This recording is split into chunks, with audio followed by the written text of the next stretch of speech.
Mel 2204, your pageant vlogger host. Subscribe. Magandang araw Pilipinas and good day pageant lovers. Welcome back sa ating channel. Isang napakagandang gabi na naman ang nasaksihan natin sa mundo ng pageantry dahil rumampa na ang ating very own Philippine representative Asia Rose Simpson sa Miss World 2026 Opening Gala. At masasabi nating talagang gorgeous si Asia.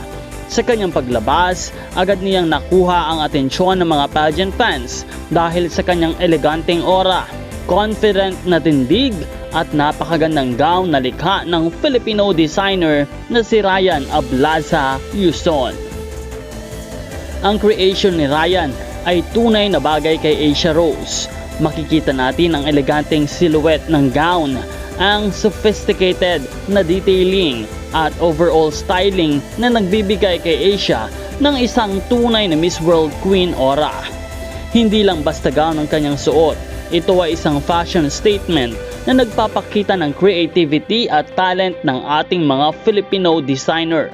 At syempre, hindi rin matatawarang ang confidence ni Asia Rose Simpson. Sa bawat hakbang niya, ramdam ang pagiging poise, graceful at regal. Para bang sinasabi niyang sa buong mundo na the Philippines is here. Ang opening gala ay isa sa mga unang pagkakataon para makita natin ang mga kandidata ng Miss World 2026 na magpakilala at ipakita ang kanilang personality, fashion at stage presence. At kung pagbabasahin o pagbabasehan ang unang appearance ni Asia, mukhang ready na ready at talaga ang ating pambato para sa kompetisyon. Alam naman natin na sa Miss World, hindi lamang kagandahan ang labanan.